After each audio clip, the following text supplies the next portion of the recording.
happy Friday. So if you follow me on Facebook or Instagram, you would have seen I did just a short little clip earlier in the week talking about questions that you need to be asking any real estate professional that you are thinking about hiring to represent you to buy or sell a home.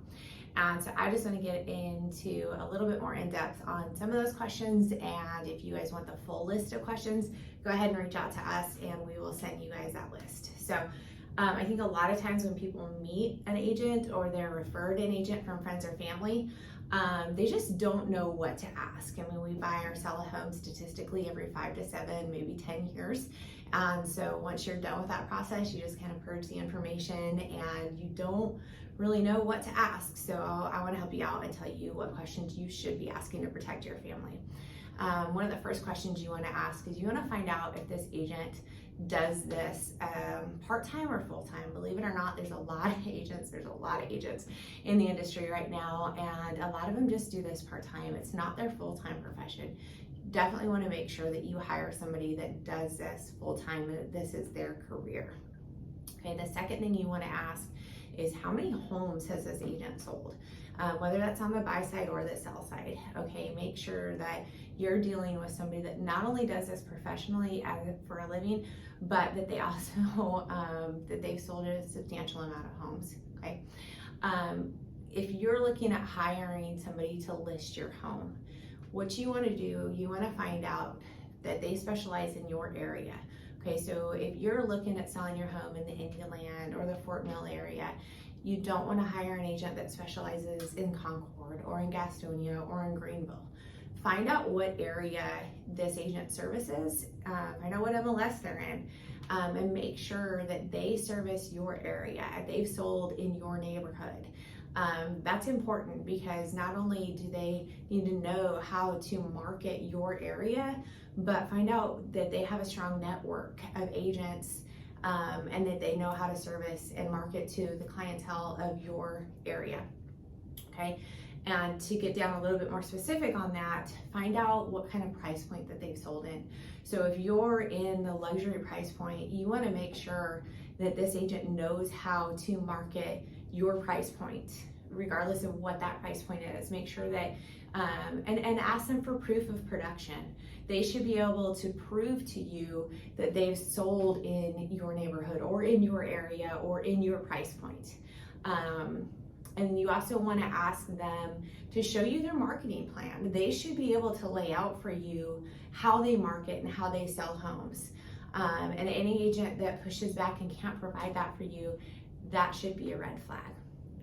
On the buy side, we are in a extremely strong seller's market right now.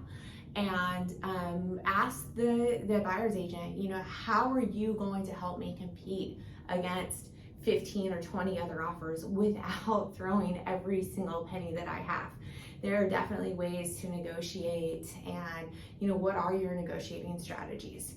So you want to be able to ask these agents, you know, you're interviewing these agents. These agents should be an interview process, just as if you were hiring this employee to work for you, because that's what they're going to do. They're going to work for you for the next, you know, whether it's 30 days or 90 days or 6 months.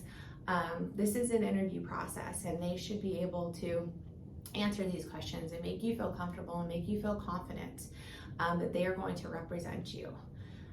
If an agent comes to an appointment, whether it's a listing appointment or a buyer appointment, and they don't bring a contract, whether it's a South Carolina contract or the North Carolina contract, and walk you through that contract, the offer to purchase, and they cannot explain to you each item of that contract, let that be a red flag. That agent should be able to explain to you the due diligence process, what your fees are going to be. Okay, that they need to explain to you, you know, how much an appraisal is going to cost, what your due diligence fee in general should be, where earnest money is going to go, who's going to hold the earnest money.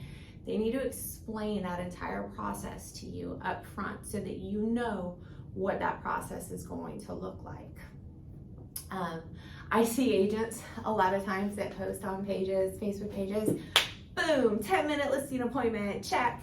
If an agent feels that they can fully understand what it's going to take to market, sell, and list your home in 10 minutes, in my opinion, I believe that that listing agent is not going to properly service you. A good agent, in my opinion, yes, will spend an hour to 2 hours prior to a listing appointment pulling comps, knowing where to price your home.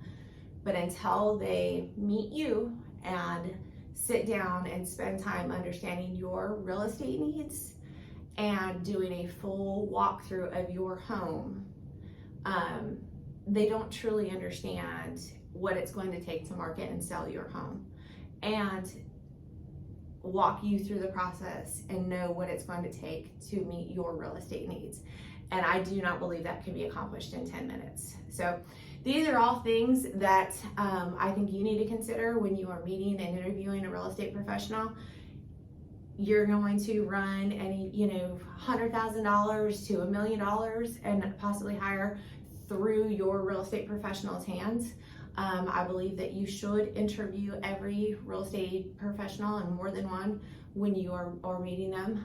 So again, we have questions that we would love to share with you. So reach out to us. You have my number, you have my email address.